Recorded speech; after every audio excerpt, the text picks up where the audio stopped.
Right. एक बात बता दीजिए कि ये रशिया वाला जो एंगल है, रशिया ने उनको S-400 पहुंचाया है, इससे युद्ध किधर जाता हुआ दिख रहा है गिरीश भाई? अब तो क्या रशिया की एंट्री हो गई?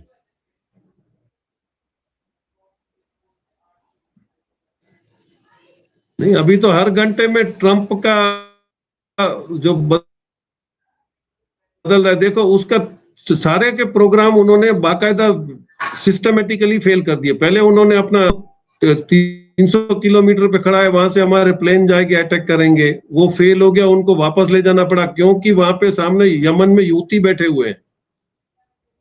वो हुती तो बिल्कुल आपकी स्पीड बोट से मार देंगे आपको।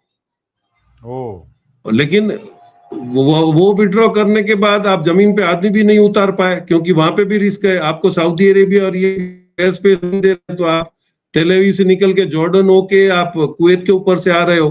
कुवैत को भी ये खतरा है कि मेरे पे भी मार पड़ेगी, तो इनका कोऑर्डिनेशन है नहीं। अभी तेल अवीव से आके ईरान पे अटैक करना है तो उनके टैंकर्स घूमने चाहिए का, नहीं तो उसको रिफिल करे बगैर वो वापस नहीं जाएगा। तो उसको S-400 आएगा। ड्रोन घूम रहे थे 50,000 फुट पे वो पूरा सर्वे करने के लिए, क्योंकि इनके पास अभी रडार नहीं है, तो उनका मैपिंग करने के लिए जो तुमने भेजे उसको भी किसी ने गिरा दिया। अब कैसे गिरे हैं किसी को नहीं पता है। आप तो एक्सीडेंट ही बोलते हो, लेकिन 50,000 फीट आता नहीं है। इसका मतलब ये है कि कोई सैटेलाइट भी एक्टिव हो गई है, वॉर सैटेलाइट जो इनको गिरा रही है। तो काफी समीकरण बदले और अभी ये कुछ कर नहीं पा रहा है जो ये बोल रहा है। अभी एक टाइम ये आया उसने इजराइल को बोल दिया कि हमको इसने घसीट लिया, मतलब अभी इनके आपस में कोऑर्डिनेशन नहीं है, इनके खुद के टॉप एडवाइजर छोड़ के जा रहे हैं। तो ये गलती तो एहसास हो गई है, लेकिन अब वो उसको वहां से कैसे निकलना है उसका वो राह देख रहा है। लेकिन अभी और भी दादागिरी करेगा तो अब उसको समझ जाना चाहिए कि ईरान तो बिल्कुल लड़ने के लिए तैयार बैठा है। मार खाएंगे तुम्हारे आदमी, मरेंगे तुम्हारे आदमी। और इजराइल में जो उन्होंने हालत कर दी है वो अभी सैंक्शन की वजह से पता नहीं चलता है, लेकिन जो सोर्सेज हैं वो बता रहे हैं कि उन्होंने गाजा जैसी हालत कर दी है। इतने बम मारे उन्होंने टेल अवीव पे, उनके सारे सेंटर्स उन्होंने खत्म कर दिए। और वो सीधी सी बात है कि जब आपके पास S-400 है तो आपने प्लेन भेजना बंद कर दिया है, क्योंकि आपका ये F-35 भी S-400 के सामने निकम्मा, वो तोड़ देता है। F-16 भी आपका गिर जाता है। हाँ, हालांकि आप ये बोलते हो कि टेक्निकल मिस्टेक थी आपके, उन्होंने एयर टैंकर्स भी उड़ा दिए हैं। अब वो बात जैसे बाहर आएगी तो पता चलेगा कि अपर एंड ईरान का है। अब वो ट्रंप कब तक इसको खींच पाता है और उसका क्या नतीजा होगा वो उसको ही भुगतना है, क्योंकि अभी यूरोपियन यूनियन आपके साथ नहीं है, जापान आपके साथ नहीं है। गल्फ कंट्रीज को समझ में आ गया तुम्हारी मुरादी गंदी थी, तुमने पहले ही से इनको बहुत ही इस्तेमाल किया गल्फ कंट्रीज को। इनसे इराक की पूरी उसने सऊदी अरेबिया से फाइनेंस करवाई थी। तो अभी मैं काफी लोग सब शाणे हो गए हैं और इनकी जो ये गंदी मुराद 200 साल से चल रही थी वो खुल के सामने आ गई कि सब जगह पंगा यही करवा रहे हैं। अब बुरे दिन इनके इतने आ गए कि 9/11 में जो ओसामा बिन लादेन के नाम पे इन्होंने बिल फाड़ा था, पता चला कि इन्होंने टावर गिरा दिए थे इंश्योरेंस के चक्कर में और ओसामा बिन लादेन को लेके चले गए। अब वो ताबूत में किसको डाला, किसको गिराया, ओसामा का है, कुछ इनका उल्टा चला जा रहा है। People don't believe them. तो देखना पड़ेगा देश की सब मिलके क्या डिसीजन लेते हैं, लेकिन मैं नहीं समझता हूँ अमेरिका इससे ज्यादा खींच पाएगा इसको। जी हालत तो खराब हो रही। तो चीन भी एंट्री कर सकता है गिरीश भाई, किसी तरीके से ये युद्ध की शक्ल बदल सकती है क्या?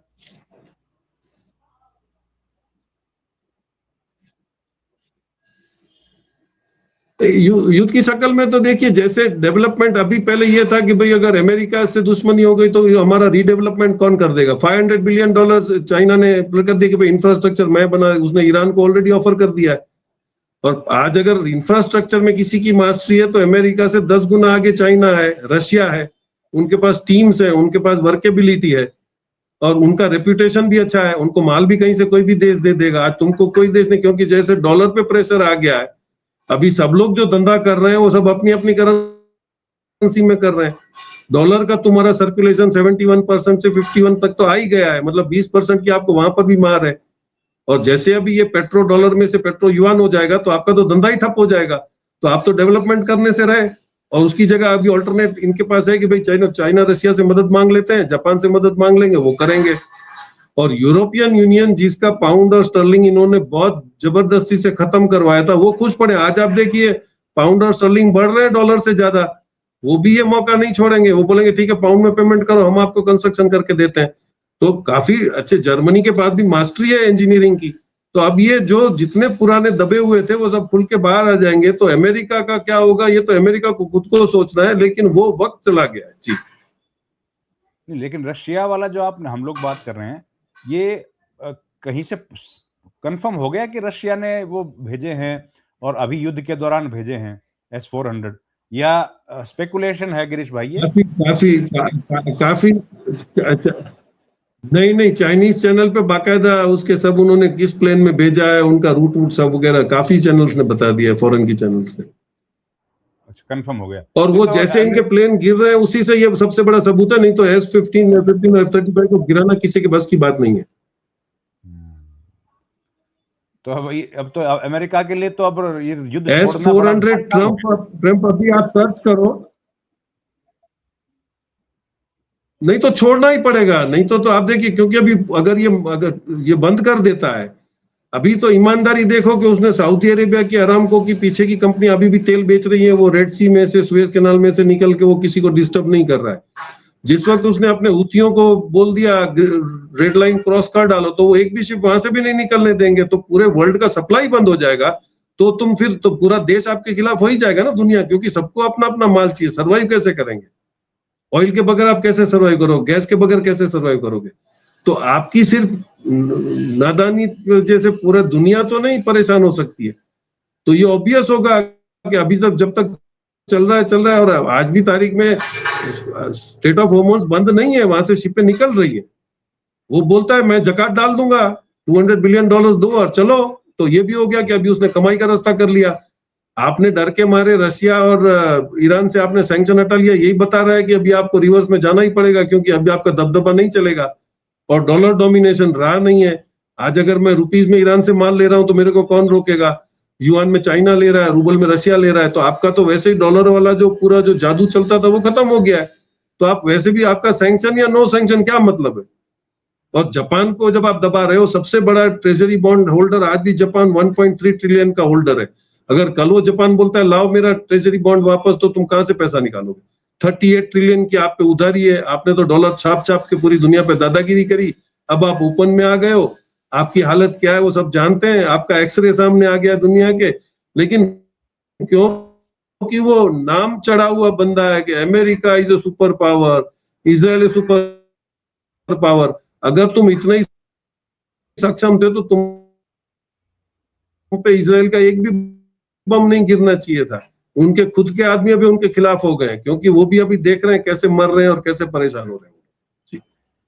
गिरीश भाई, आखिरी बात ये जो आपने दूसरा बात बताई कि अगर हूती ने अटैक किया तो कौन सा रास्ता बंद हो जाएगा और वहां से कितनी सप्लाई होती है आरामको की तरफ से, जो सऊदी अरब का आपने बताया, वो कितना इंपॉर्टेंट चैनल है?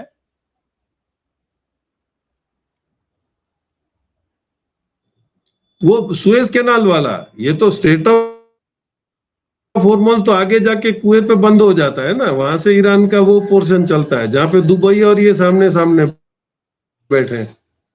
यहाँ पे तो आप देखिए कि यहाँ पे आप वो कुछ करेगा नहीं, तो इजिप्ट की चैनल से सुएज कैनाल में से होके तो आपका जो पीछे आरामको की पाइपलाइन लगी हुई है वहां से तो माल अभी भी निकल रहा है और आ रहा है।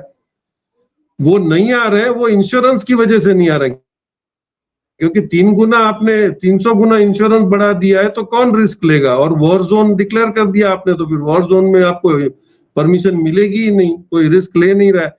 लेकिन ऐसा नहीं है, अभी आप लाइव रडार पे देखो तो दुनिया भर की शिपें वहां पे खड़ी है, सब अपना अपना काम कर रही है, सब अपना अपना माल ढूंढ रहे हैं, सब निकल रहे हैं। तो ये एक हवा खड़ा करना, और ये सरकार को तो बहुत मजा आता है ये देखने के लिए कि पब्लिक कैसे लाइन में खड़ी हो जाए। आप नोटबंदी में भी खड़े हो, आप वैक्सीन लेने के लिए भी खड़े हो, आप अभी और खड़े रहोगे एटीएम में भी। तो ये जो आपकी मानसिकता है कि उसमें बाद में बताना कि हमने बहुत अच्छा रास्ता कर दिया, ये नहीं होता है। वर्ल्ड रिसेशन जब आया तब डॉक्टर मनमोहन सिंह के टाइम पे आपको शायद हिंदुस्तान में किसी को समझ में भी नहीं आया कि हम रिसेशन में से कैसे निकल गए। हालांकि जर्मनी और लैटिन अमेरिका वगैरह में ब्रेड के वांदे हो गए थे।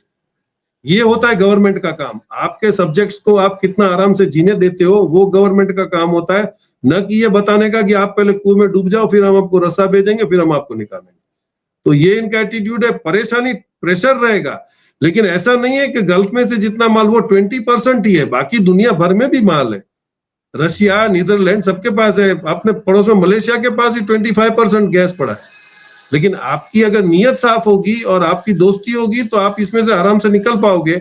और 3,500 शिप जो 2 नंबर का माल बेच रही है उससे तो सब ले ही रहे हैं और दुनिया चल ही रही है, कोई दिक्कत नहीं। जी जी। बहुत बहुत धन्यवाद गिरीश भाई, आपने समय दिया और बहुत तफसील से पूरी घटना के बारे में बताया। Thank you very much sir, बहुत बहुत धन्यवाद।